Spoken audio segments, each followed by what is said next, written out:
Okay, good morning everybody. Thank you so much for attending this session on the AsPEN Symposium.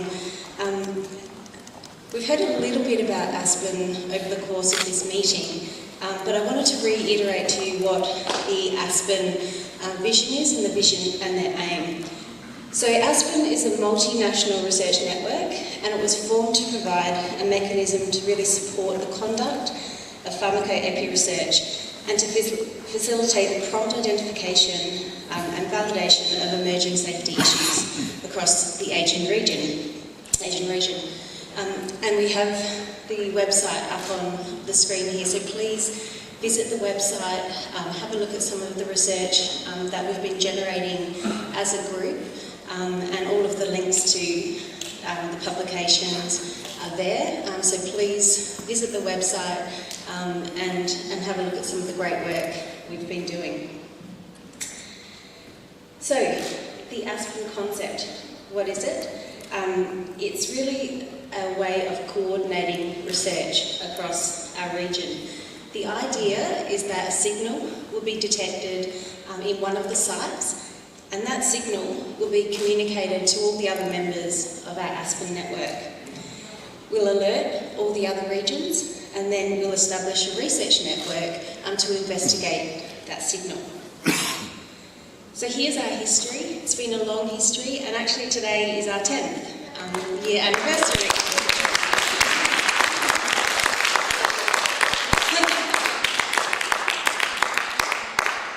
So AsPEN was first conceived in the 2008 Asian Pharmacoepi Conference in Korea, and here we are now 10 years later at the AsPEN Symposium in China. So we've had a long history of leadership in the AsPEN group. Our past co-chairs, BJ Park and Frank May, Kiyoshi and Yahweh, myself and Edward, and now Kenneth Mann is our current chair, and chair-elect Nam Kyung Choi. So as you can see, we have members from quite a range of regions across the world.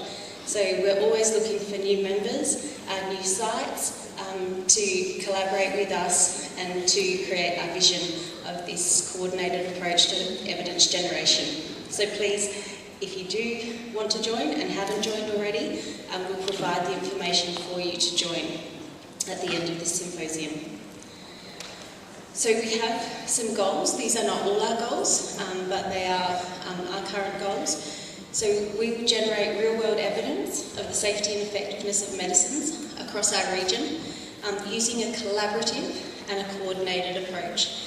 We'll be an entity with strong links to regulatory agencies across each of our sites, and we will provide training and opportunities for mentoring researchers. And we'll also, hopefully, have secured some funding to continue to support our research initiatives. So, that's a brief outline of our network. So what we're going to do, Kenneth Mann is going to talk about some of the achievements we've made. Then we're going to have a speaker, Catherine Kohei, who's actually from the vaccine special interest group, and we've been developing a collaboration with that group to look at ways that we can do vaccine safety surveillance across our region, which is a very important issue for us.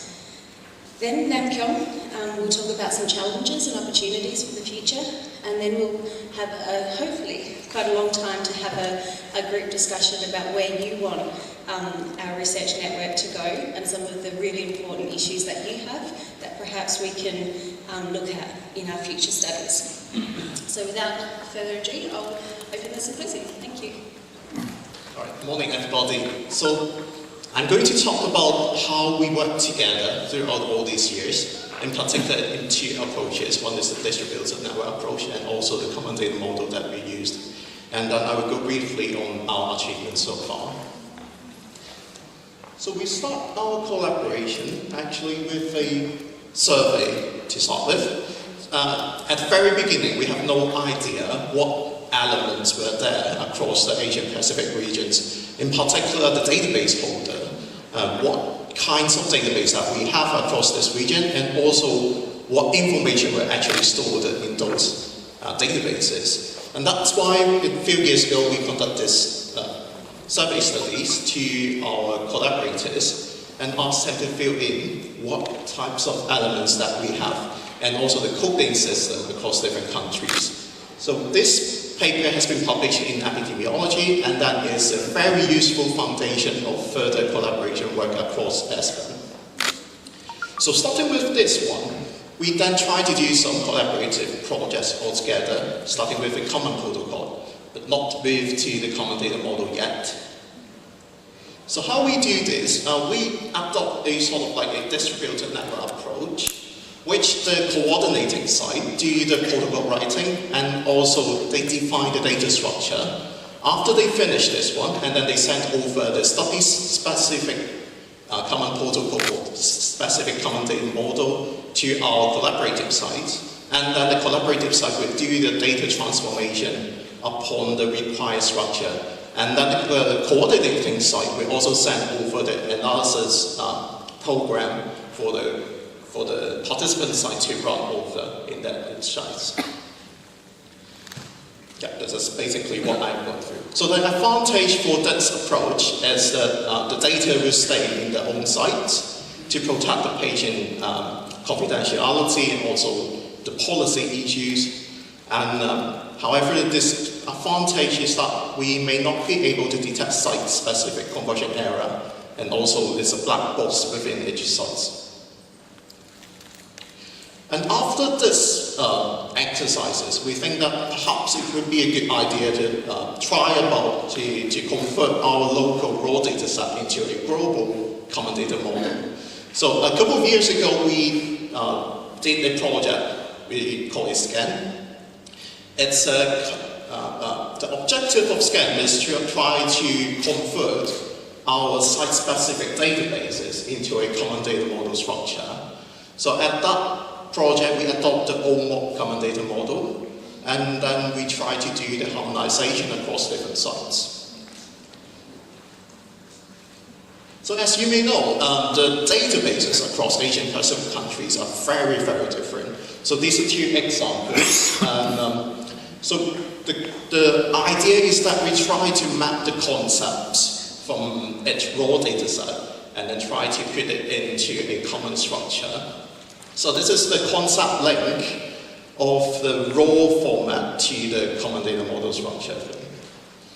And in between, that require to do quite a lot of mapping of the condition codes, that is the diagnosis code, the procedure codes, and also the medication codes. Of course, when we talk about mapping, there is no perfect mapping exists. So we have the mapping rate. So condition we are actually doing quite well.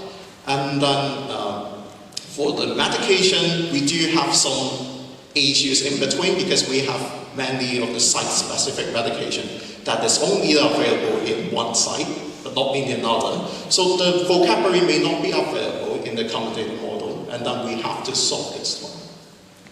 And when we talk about the procedure, so if you think about it, the diagnosis, most of the sites we use the ICD codes to code the diagnosis conditions. And many of the sites use the ATC code for medications. However, in the procedure, that's not the case. There's quite a variety in coding the procedure codes there. So in terms of mapping the procedure, it's a little bit tough there. So this is a little bit summary of the databases that were participated in the common data model conversion. And so we do a little summary to try to explain the data type and also the data coverage of each specific data set. So the advantage of using a general common data model is that we can do the quality check throughout the mapping process in details and also document every changes and every issues that we encounter to facilitate further studies. And also this is a permanent data structure conversion. We only have to do once. It's the painful first step, but then subsequently we can use all the analysis upon this structure. And that will be easier for multi-site studies.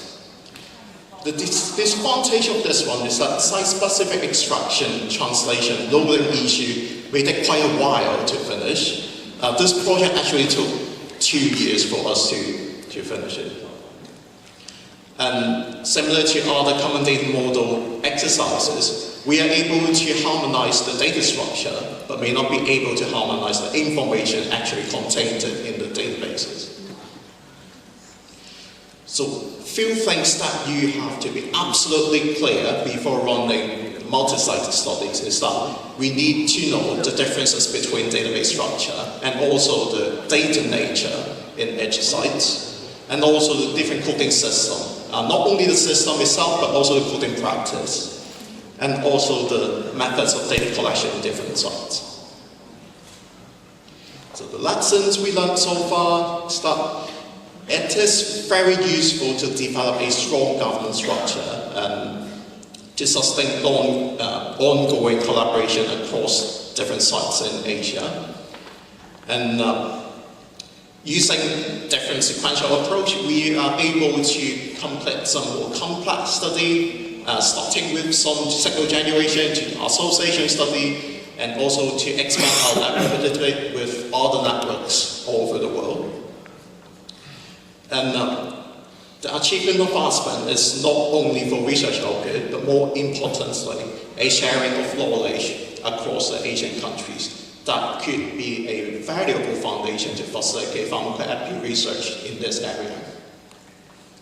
So the way forward, we have a very brief chat to discuss whether we should refine the existing common data model, or we may keep the common protocol approach, or maybe create a cross-work among different coding systems in each country so that we can know more about the data from each site.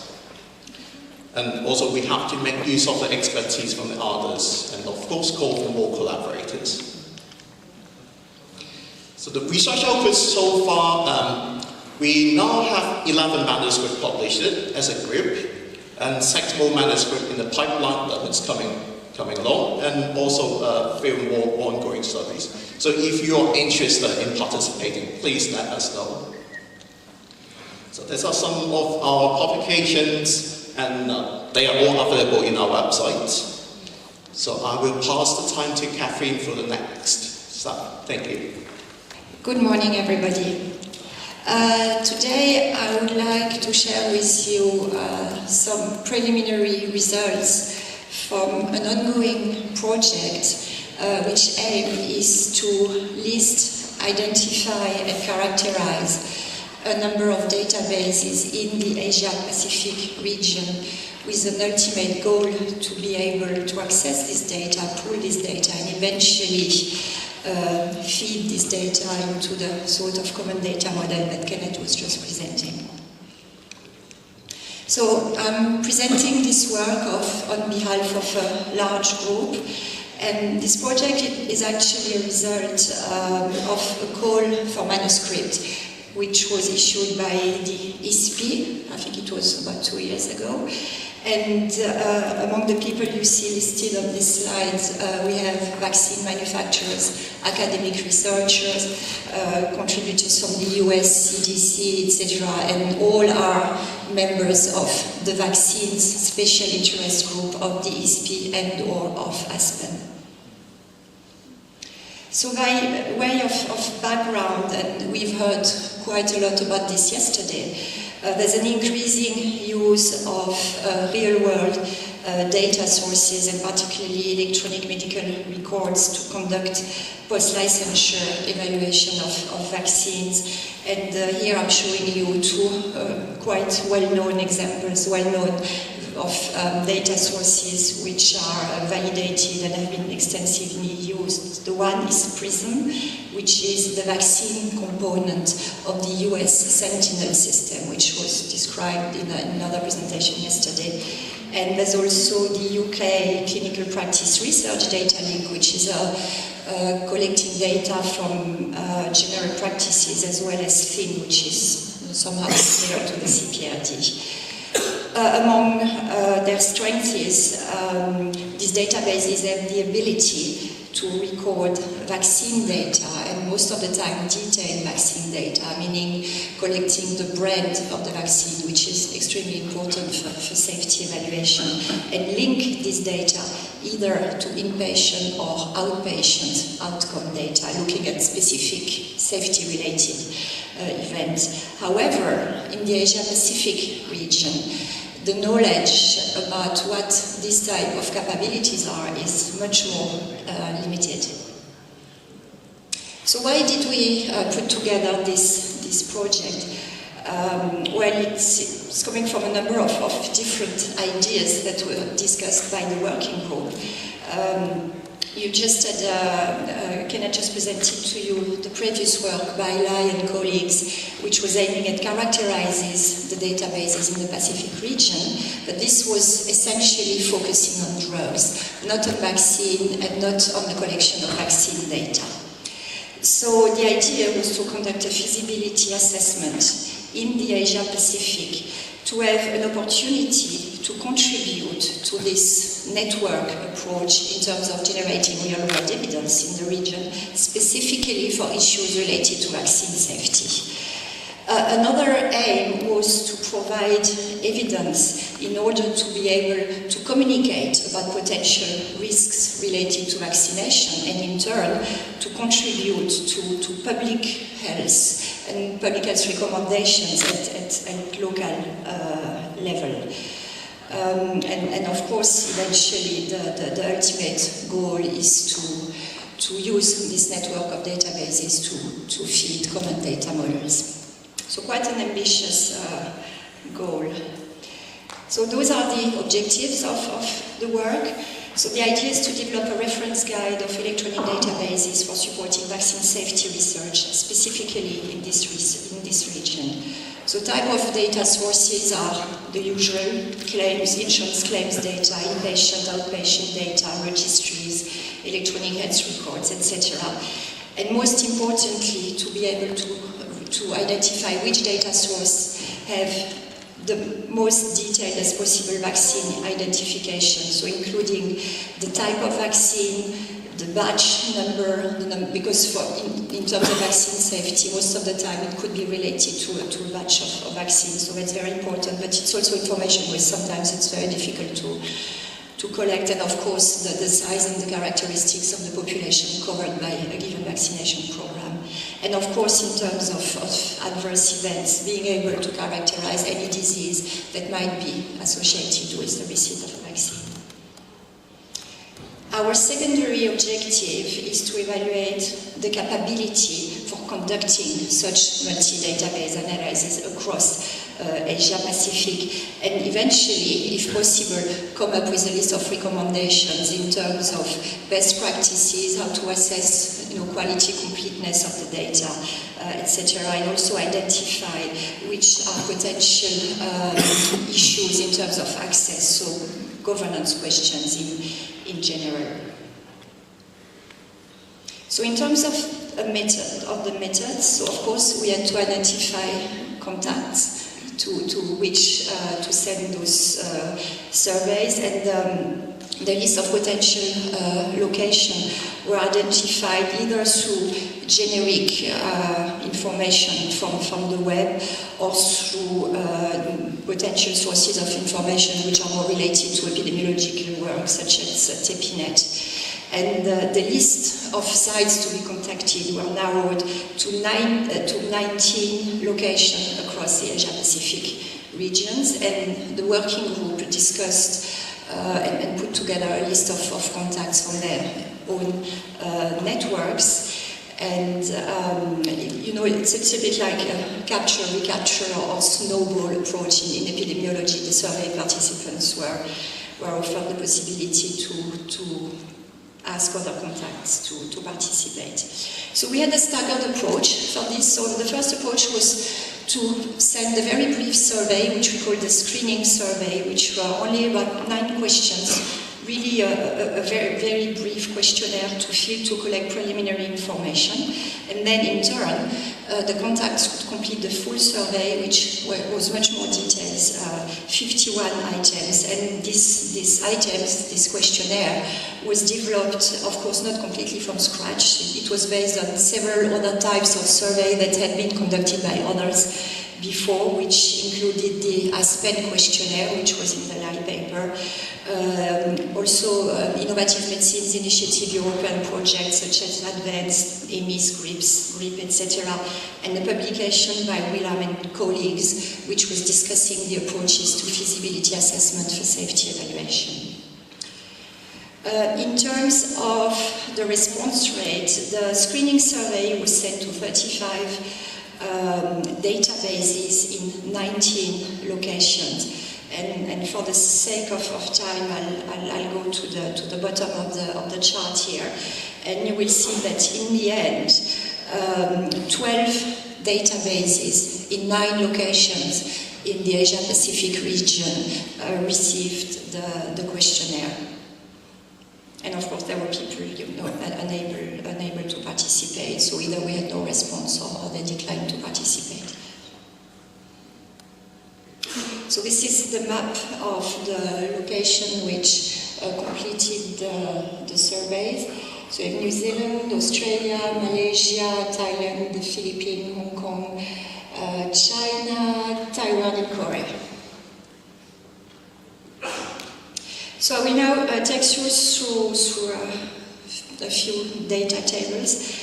So what you have here, first, is really the primary characteristics of interest of the data sources, and we have each slide broken down by either site or sub-site. Some places like Korea have 2 types of databases at national level. So we're looking at the type of records, healthcare, primary healthcare, secondary healthcare, outpatients, etc.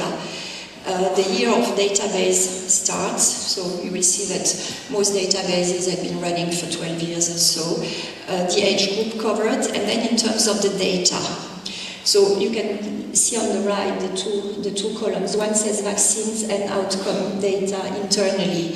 So for some of them, and this is the little tick box, for some of them, and actually most of them, vaccination and outcome data were available in the same data source, whereas for others, linkage had to be done externally. So I'm not going into the detail of all the countries here, the slides will be available for you. It's just basically here that the key message is to show that there's a combination of available data, either in the same databases or in other databases that have to be linked. And here you can see the second line for the Philippines. Here actually there's no way of having both vaccination and outcome data linked. So this is the only country out of the 12 where it turns out that safety evaluation of vaccines is not feasible. So a bit more details in terms of the type of data available and to which type of linkage it needs to go through. So again here, quite some heterogeneity in terms of diagnosis, procedures, lab results, and mother-child link.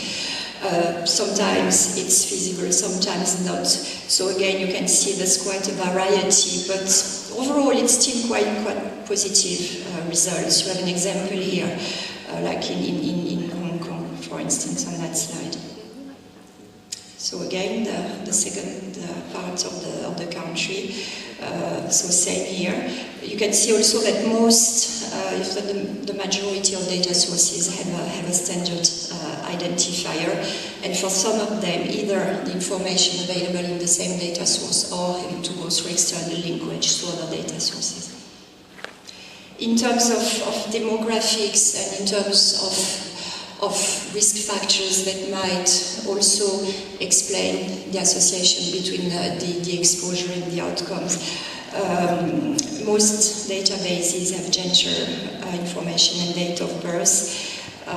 It's getting a bit less well informed in terms of ethnicity, education, socioeconomic status, but this is actually not specific to databases in this region. In other EU or US data sources, it's as challenging to record this information in electronic data sources. In terms of vaccine information, as I mentioned, those are all the characteristics we need to correctly assess the association between the vaccine and an adverse event. We need the date of vaccination, the exact date, it's very important. The batch number, the Vaccine International Code. Sometimes there are site-specific codes, and the brand, the dose, and the vaccine manufacturer. So again, as you can see, some heterogeneity, and if you look at the bottom left, for instance, in Malaysia, the exact date of vaccination is not released. So for some events which take a while to develop, such as neurological or potential immune-mediated diseases, not having the exact vaccination date is quite challenging. Of course, you need the event date to be quite precise as well. Okay, that's a similar slide. You can see some heterogeneity in terms of the information which is available. I'm almost to the end of this presentation. So here you see the type of vaccines which are documented in those data sources. So the total number of data sources and the proportion of databases collecting this data. So most of the vaccines in the usual schedule, pediatric vaccination schedule, are documented. And if you look at the right-hand side of the slide, so maybe a little bit less recorded vaccines which are specific to some diseases which are prevalent in the region. So I'm coming to the end of this presentation. So we observed that the majority of data sources have national population coverage, so not specifically linked to neighboring sites or location. And most data sources have a minimum of 12 years of data captured, which is quite good for retrospective studies, with demographic fairly well captured, and again, quite a number of data sources are able to obtain further information on diagnosis, procedures, lab data, etc., which are all useful for vaccine evaluation. So in total, 11 out of 12 countries can be used, so the 12th one is the Philippines. There are issues in Australia in terms of linkage, so maybe we could say that 10 out of the 12 countries would be usable to contribute to a common data model. For 4 of them, if I remember correctly, external linkage is feasible. Of course, the challenges that pertain to any electronic data source globally are still issues with access and governance, etc. So we'll have a better view on that when the project comes to an end. What else here? Yes, of course, ethical approval is required for the majority of data sources. Makes sense, of course. So where are we with the project? We are still looking for additional information, and in your conference package, you had a small leaflet, both in English and in Chinese, with the details about how to complete this survey. So this is really a call to you to contribute. The surveys are still open until the end of the year, so hopefully some more people will join. And then we'll go about drafting those best practices and writing a publication to report this work. Thank you very much. Good morning. This is Namkyung Choi, and thank you for a kind introduction. As I'm a chair-elect of the AsPEN, I'm standing here today, and I'm so pleased to have the opportunities to share my thoughts with you at this 10th AsPEN Symposium. Especially, I'm so grateful that we have met excellent members through the AsPEN who share common interests, which has opened the door for opportunities for collaboration towards the great achievements that we have been able to make thus far. Today, I'd like to talk about challenges and opportunities of vaccine safety and education of pharmacoepidemiology as AsPEN's perspective. Building an active vaccine safety surveillance system in Korea, an educational program of pharmacoepidemiology, and these two issues are the biggest challenges that I face today, and challenges which I would like to discuss with you at AsPEN. So at this presentation, I'd like to briefly introduce Korea's vaccine safety surveillance system and will request your support and collaboration to establish our new system. And furthermore, I look forward to hearing your opinions on the education of pharmacoepidemiology from each of the AsPEN members' regions. As all of you know already, drug safety monitoring is a shared responsibility between government, industry, academia, healthcare providers, and patients. And this responsibility is all the more important for vaccines, which are administered on a large scale to health individuals for anticipated benefits. We have the several organizations that manage immunizations. The Ministry of Health and Welfare largely sets the immunization policy. And the Korea Centers for Disease Controls are in charge of the actual operation of immunization programs. And this slide shows the brief history of National Immunization Program and Vaccine Preventable Disease Control in Korea. And we have achieved a lot in a relatively short period of time. And currently, these 22 vaccines are included in the National Immunization Program. And this table shows the national immunization coverage at the 3-year-old cohorts. It shows immunization coverage rates that are very high. And also we have a well-established national immunization registry system.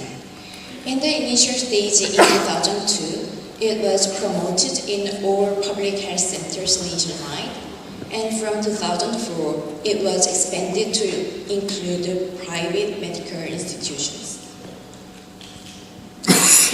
In 2011, the number of cases registered after the immunization was more than 9 million. But this is an outdated statistics, and more data should be accumulated in the current system. The National Immunization Registry includes the information of vaccinees and vaccinees' guardian, and the specific of the vaccine and its method of administration. And it also provides access to the information of doctors in public health centers and private medical institutions where the vaccine was offered. Actually, we have the National Vaccine Safety Management System, and currently passive monitoring of adverse events following immunization is carried out through the diagnosis and reporting to doctors or through the monitoring by guardians.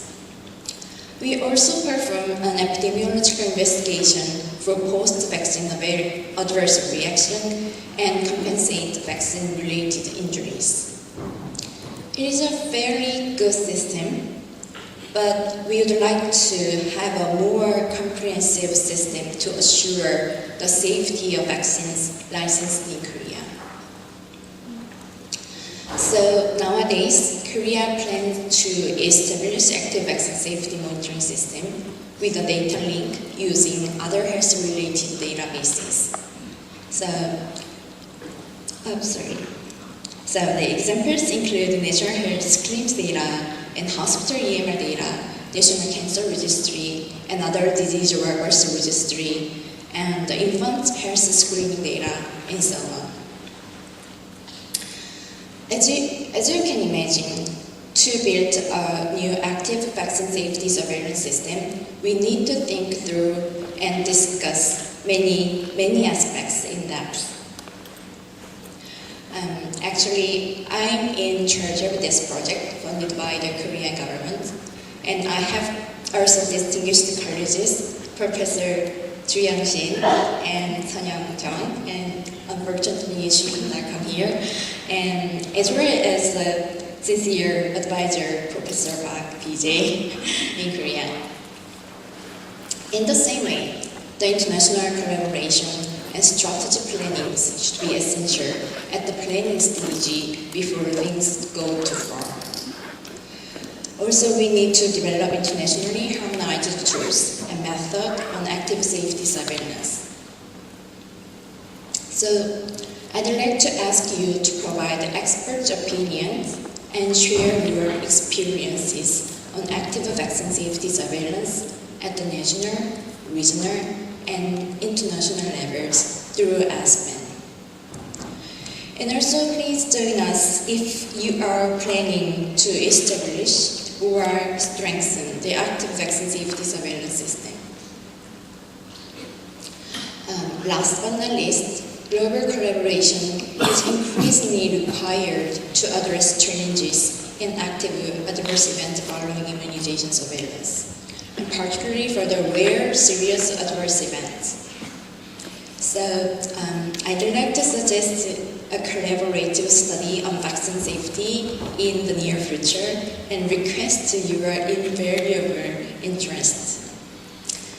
We AsPEN also welcome if any of you propose a new collaborative study. The second topic that I would like to share with you deals with the educational program of pharmacoepidemiology. The field of pharmacoepidemiology is about to change even faster. With the introduction of big data, regulatory agencies, pharmaceutical industries, and academic institutions evaluate risk and benefits of medicinal products and generate real-world evidence using the various sources of data. As a result of these changes, there is an increased need for trained and highly qualified workforce for pharmacoepidemiology. Therefore, in steps with the recent need for the society, academia institutions should be committed to maintaining a robust pipeline of qualified practitioners, experts, and leaders in the field of pharmacoepidemiology. Actually, I was impressed when I read this paper. This is a commentary regarding the roles of the academic centers in the field of pharmacoepidemiology. And this article was written just after launching the Johns Hopkins Centers for Drug Safety and Effectiveness in October 2012. They emphasized that the academic programs play pivotal roles in drug safety and effectiveness research by promoting education, research, and public service. There are a few articles published on pharmacoepidemiology education programs at the universities. This survey result was published in 2007, and they show that a majority of the US colleges and schools of pharmacy offer some of the pharmacoepidemiology education in their curriculum. Academic university-based programs in pharmacoepidemiology have emerged since the 1990s.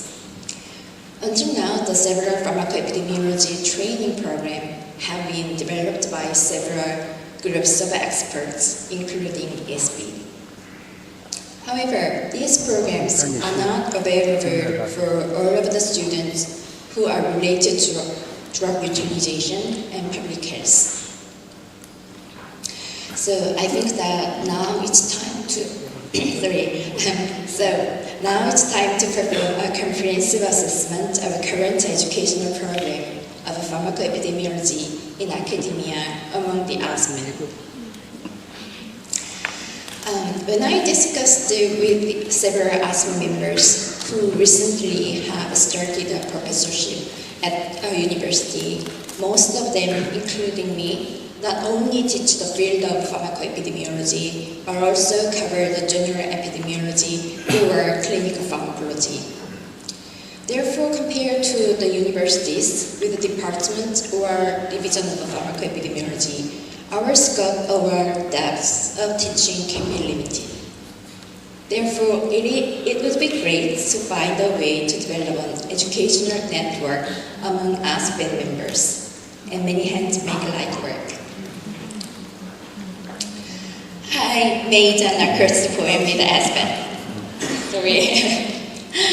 I have looked forward to sharing its reasons, development of vaccine safety, and also it's my hope that each of our strengths and advantages in this field will provide a platform for further cooperation for education between the ASPEN members as well as the regions.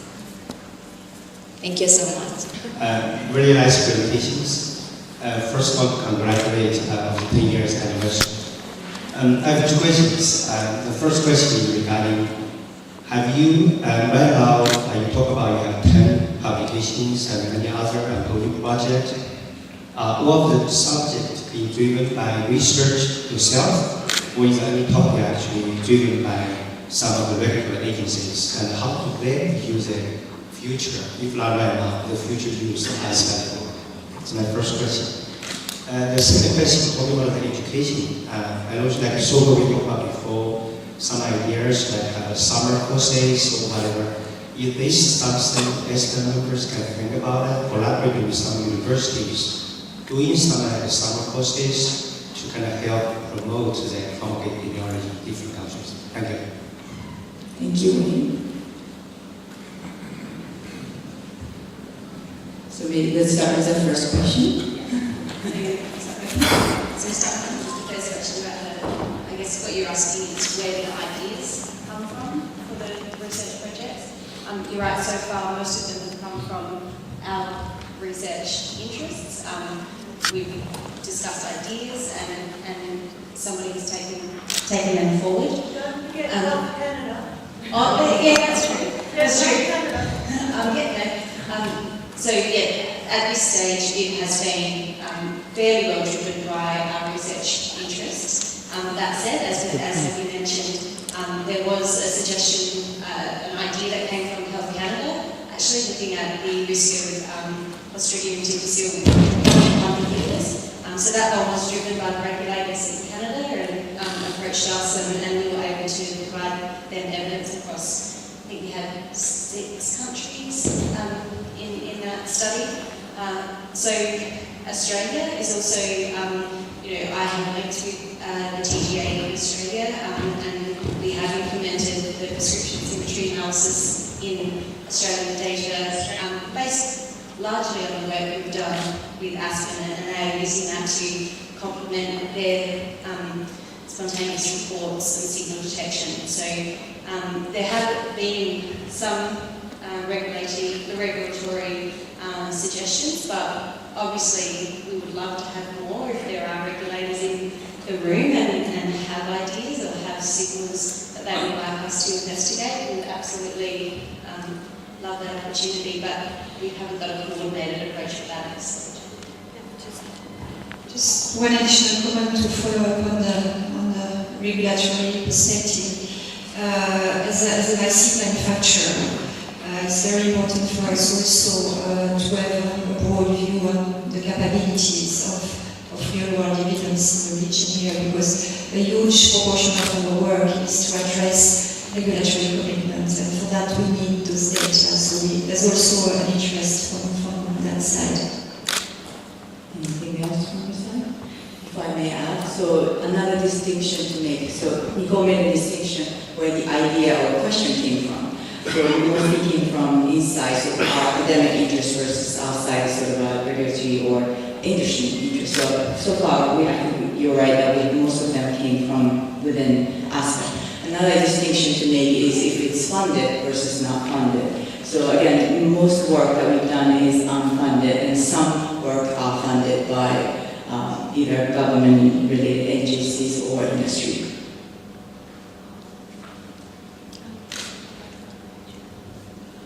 Yeah, the second question was about the educational program. I you suggested a summer program. That's a very good idea, and I just want to listen from the kinds of opinion. And actually, we need to know. I really want to know about the situation in our ASPEN regions, how they teach the pharmacoepidemiology in many universities. And actually, I have some big challenges in these issues. So we would like to share the issues all together and make a good solutions. And it's so far, yeah, we would like to serve this well. Thank you. Thank you. So in view of the education section, so actually in mid-November, Albert and Judy will come along to Hong Kong, and myself will give it sort of like hold 2 workshops in the University of Hong Kong. And that's a sort of education thing. So currently we do not have a comprehensive program for Vancouver and people.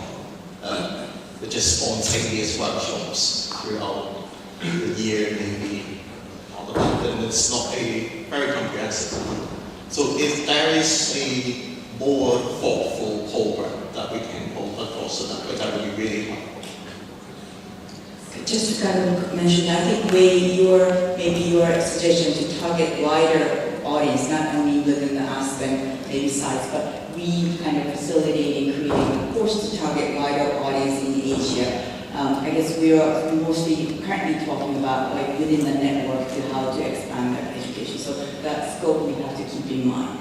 There seems to be a couple more questions. Go ahead, and then next. I just have a comment about the program, about the educational program. Yeah, sorry. Yeah, okay.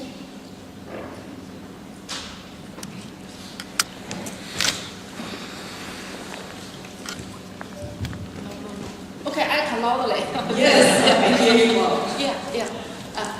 I just have a suggestion about the educational program. I think it's very important for the students and maybe for the clinical doctors and many people. Could you provide universal or standard material, the teaching materials for maybe in English? Then we can translate it into the different country language. For example, we can translate it into Chinese. Then we can teach our participants in China. Yeah, that's the suggestion. Yeah, and then about the develop the practice guideline. I'm not sure it's the just for you the practice guideline. I'm not sure the guideline is only for the AsPEN. It's not the maybe develop the guideline for the all the database. Yeah. Thank you. So first is a comment about educational materials, and then second is about the vaccine initiatives that Namjoon is doing. Yeah. And then the first one, I just wanted to let you know that actually there are materials on ECP website for educational sessions. I think it's all English currently, but that's something to consider as you suggested to translate it into different languages. Going to practice guideline.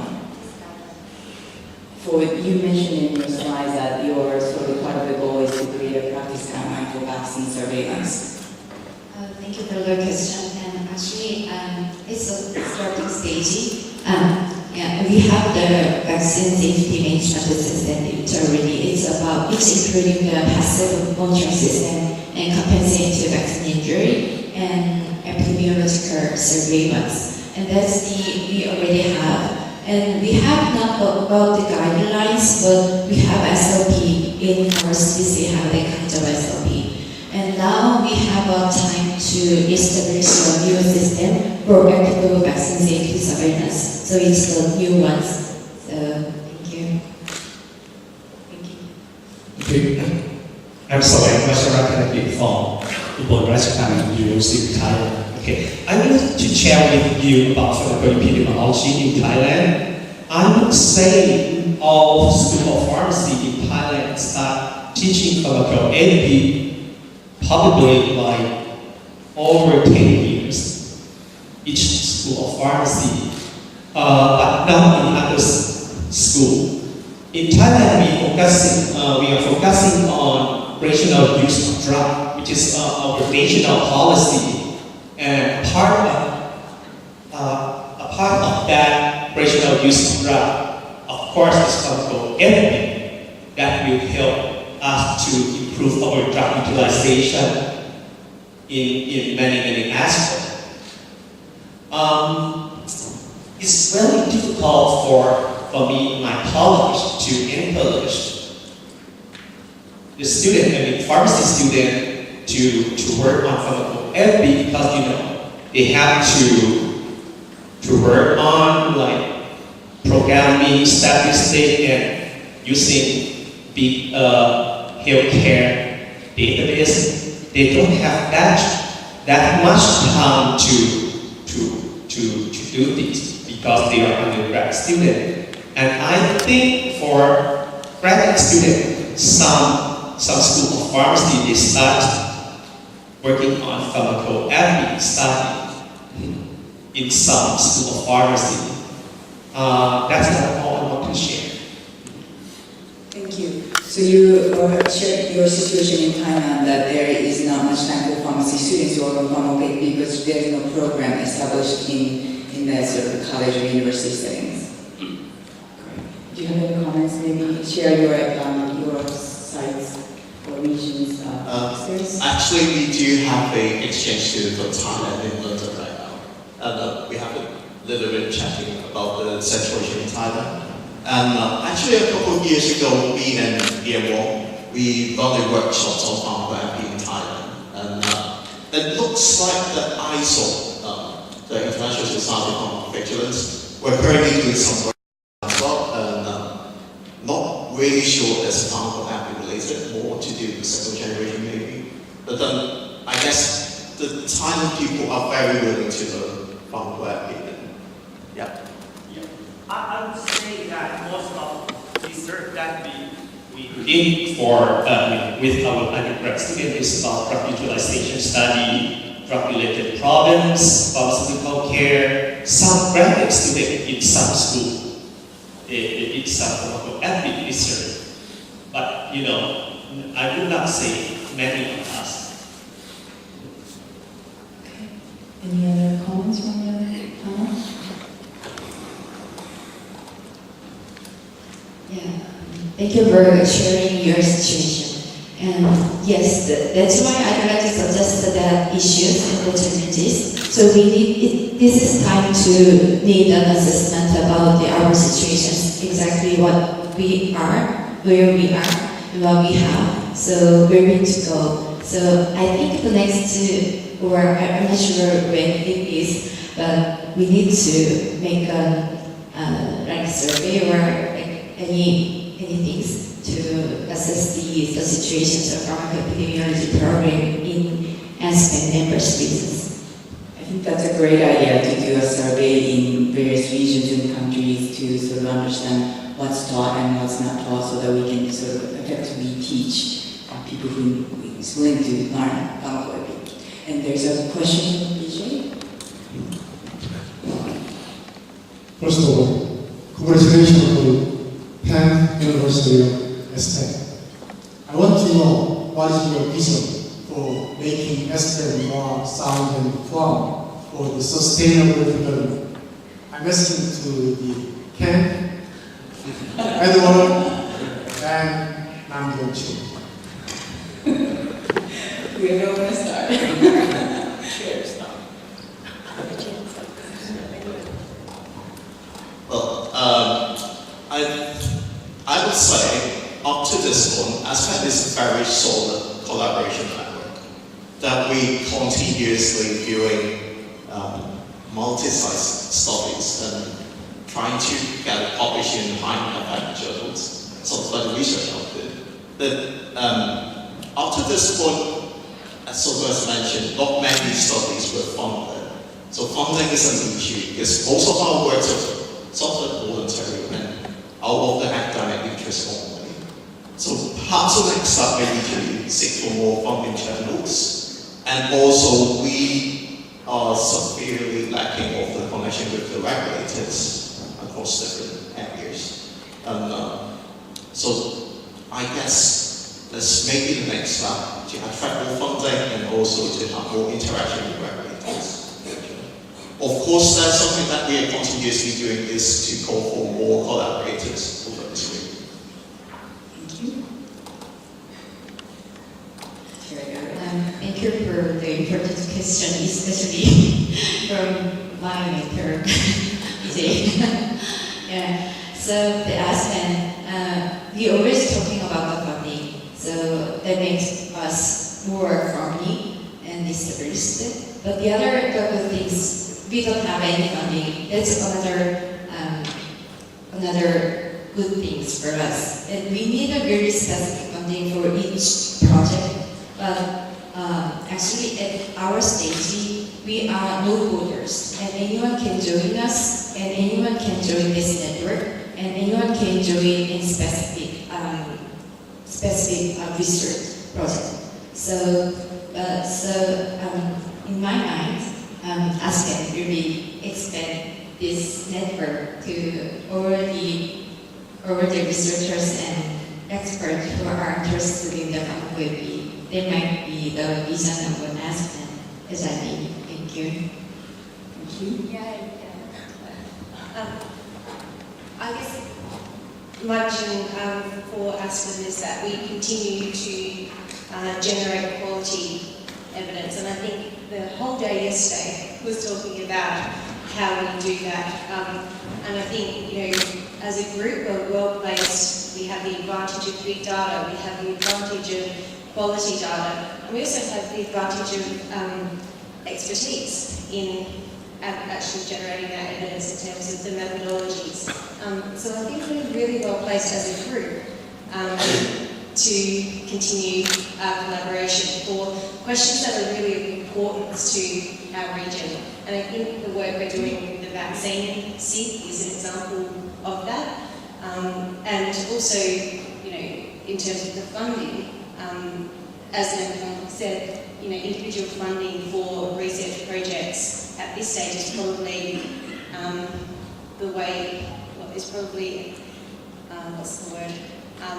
an easier step than trying to get funding for the whole network. So I'm actively trying to get funding for a research project around biologic medicines across the region, which will incorporate both AsPEN and the Odyssey network. So there are funding opportunities in each of our countries that hopefully we can take advantage of. And I think having international collaborations on those funding applications to our individual sites is really important and will hopefully give us some success. So that's my... Thank you, BJ, for a very nice question. I think I all agree with you. Sorry. Could everyone talk? Sorry. Yeah, I think in the very beginning we want to generate patient-specific evidence. As you may know, the evidence generates from application, which might become issues in terms of the generalizability to the Asian population. So we want to generate patient-specific evidence so that to support the decision. This is one thing. Throughout this year we conduct multinational collaboration. I think the biggest advantage of the AsPEN is we have a chance to exchange our opinions. We have more communication to work together, something like that. So I think that would be the most biggest advantage of the AsPEN. So we want to expand it to have more chance to have an opportunity to communicate with more sides. Sorry. Please, thank you. Dear students, my question is probably mainly to Nico. And I have never been working as PI for this. I received CAS program from South Australia or CAS program from US. Just run program and return the results to the but so far program sent from South Australia normally uses 我起来做美容呀，睡过的。program sent from US normally uses mass contact design, standard code study design, or code study normally. And we know that, as plotted in yesterday's session, there is huge amount of heterogeneity within countries, within Asian countries, many aspects. It's too huge that I cannot really think about how to overcome this. But well, I think case on this study has some benefit that any factor which might be different between persons does not make bias if it is constant over the period of the observation. But still, when I use the program sent from Australia, I'm a bit concerned whether or not this huge heterogeneity do not really influence the result of the PSSM. I want to know your opinion, and also how this self-control design, in case of only study, could be used to address the problems associated with the heterogeneity of the countries. This may be a question to Edmund or maybe. Thank you, Kirsch. Just to sort of reiterate what you said, because we had a symposium yesterday having speakers from US person, Canadian person, who each has their own networks. We actually showed that there are more heterogeneity or differences within sites in our group than what they have in the US or Canada. So that's really what Kyoshi is talking about as a background, and then asking us how we really can deal with that in the network. Interesting question. Perhaps what I think you're trying to say is that with our self-controlled designs, we are controlling for confounding within the person, which is exactly the point of the study design. However, that doesn't account for confounding across countries. Is that what you were trying to say? I think. Exactly. My question is whether we can really ignore this huge difference of the background when we use case-only study. Can we be so opportunistic or optimistic about this huge difference? When are we really safe when we use case-only study, even if we have such a huge heterogeneity? That is the question. So just to kind of expand what you said, is that yesterday we talked about this heterogeneity. We showed that that exists. We also talked about sources of heterogeneity, where it's coming from. Is it something about what we did in the database, artificial things, something like coding transformation or data transformation that's done correctly? Is it something that causes heterogeneity? Or is this something cultural or health policy related thing that changing the behavior of the prescribers or patients that kind of showing as a heterogeneity? Or is this something genetic or something related to microbiome or whatever that's kind of biological thing? So those are the sort of sources we discussed. I think you are getting to that question with just looking at the case sort of only design, and then do you understand that sort of heterogeneity and then where it's coming from? And then is it really safe to kind of go on to do analysis? Is that fair interpretation? Thank you. I don't know if this directly addresses your question or your concern, but I think we need to keep in mind also comparability between populations, and one important factor at least as long as vaccine safety evaluation is concerned, that we need to have an understanding of the background incidence rates of whatever event we are looking at in various populations, because that also contributes to heterogeneity, and it's something that sometimes it's quite challenging to achieve, because if we want to look at background incidence rates for complex diseases, for neurological diseases, it can be really, really tricky. So it doesn't matter to address your point about case-only designs, but I think it's an important factor to keep in mind. So I think what you just mentioned, I think that becomes most clear if you actually have a simple cohort-like sort of study to sort of show the basic sort of rates and basic backgrounds to start with maybe. There might be another way to do, but that's kind of a basic start for what we usually do. A little bit of add on that part is every time when we experience heterogeneity between different sites, we honestly don't know where is the source of heterogeneity to start with. But then we need to try to find a way to interpret the results. So let's say, even if you're running a case-only studies, for example, a case-hospital studies, the prescribing trend in different sites may not be the same. And if there is an increasing or decreasing trend in different databases, then the result is honestly, it wouldn't be the same, and heterogeneity should be there. That is what you expected, actually. And even in the sequential cases, that highly depending on the accuracy of the time of the event, how they rank over time.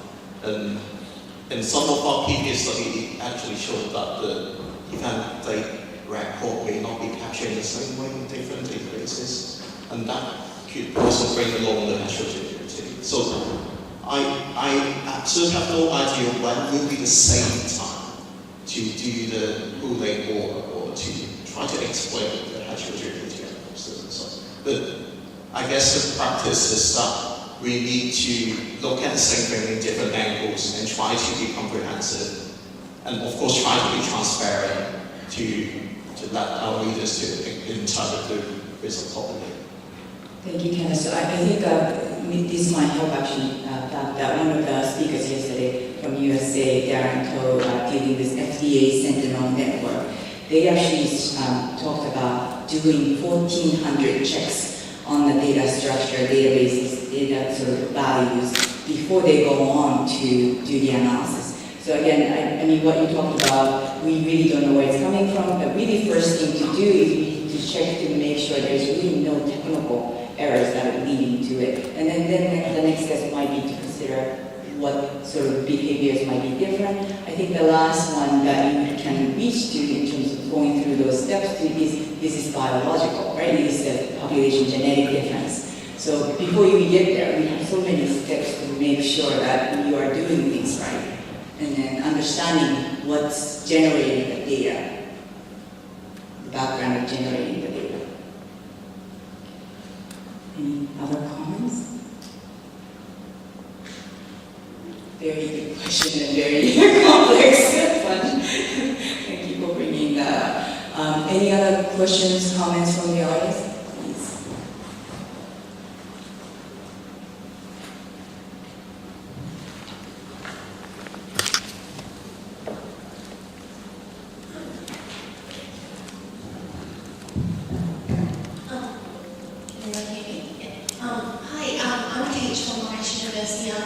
To the presenters, it was some very interesting presentations this morning. I just wanted to ask whether or not there has been any concerns in regards to privacy that has been raised over this, in particularly this is such, given that it's such a huge network across different countries, whether or not there's any challenges or any concerns in regards to privacy.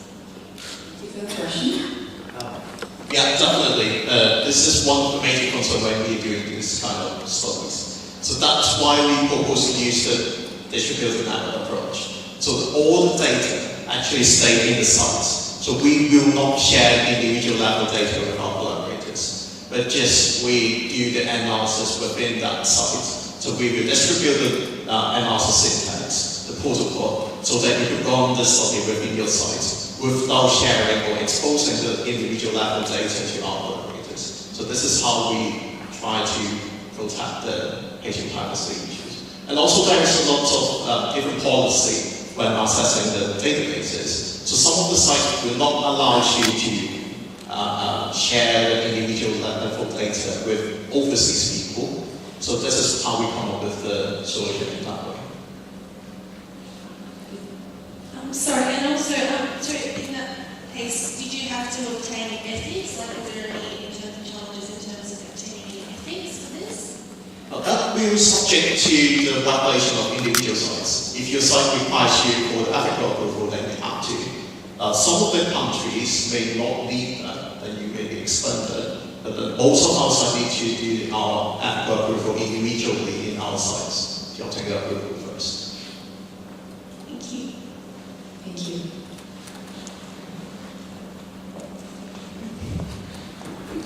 Kiyoshi?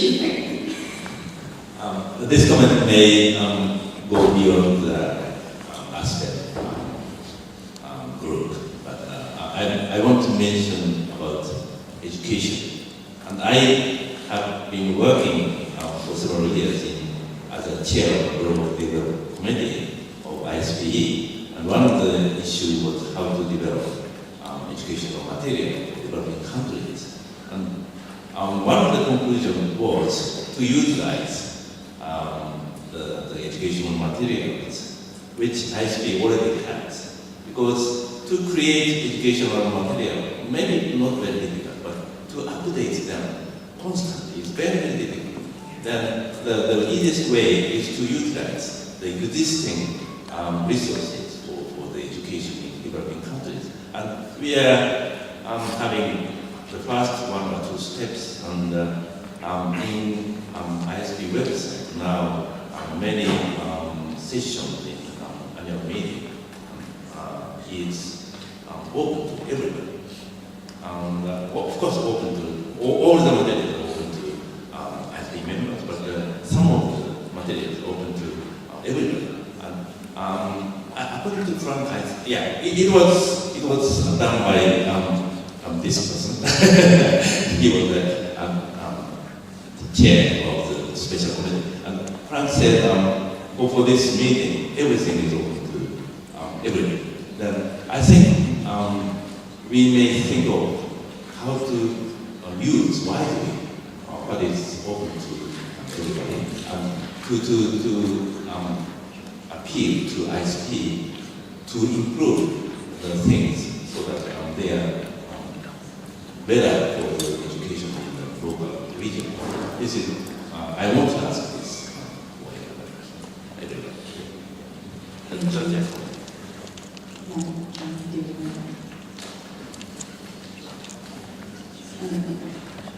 Thank you, Kiyoshi. I think that's a great point. I wanted to add that since I've been sort of organizing the educational sessions for Asian meeting for the past 2 years, I also find that it's absolutely important to tailor the materials to regional needs so that people can get the most out of it. Any other questions, comments? We have 10 more minutes. I wonder if I should go back to a little bit. Oh, go ahead, please, Frank.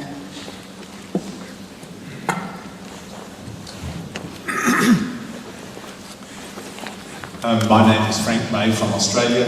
I just wanted to elaborate a little bit more, both about Professor Zhang's question with respect to Chinese language and also the points which Kiyoshi has made.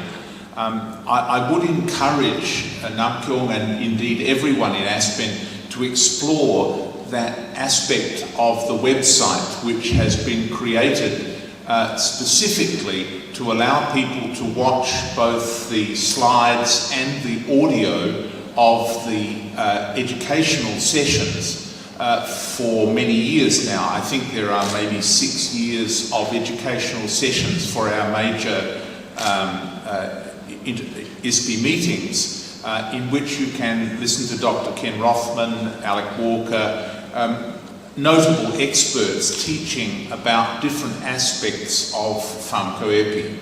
I would encourage people to actually explore this, perhaps to make a digest of the most valuable educational sessions, and to be able to spread those not only through the AsPEN network, but primarily because of Nam Kyong's very wise call for this, but also to a wider audience. It may well be very helpful for people. With respect to China, I understand that the video which has been taken of the Chinese language educational program, which consists of nearly 6 hours of teaching, is to be made available quite soon to anyone in China without necessarily having to be a member of the International Society for Pharmacoepidemiology. I make that point whilst also encouraging every Chinese person in the audience to pay the I think it is $30 US per person to join the International Society and take advantage of a wide range of educational material available in English. It just happens that hopefully in the next 2 or 3 months, the complete video of that training program in the Chinese language by some of the most eminent people in our field around the world will become available to Chinese people.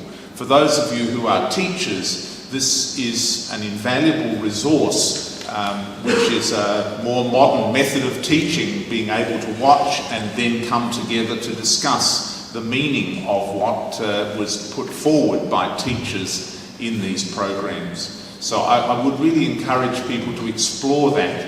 I must also say there is some difficulty with the website construction.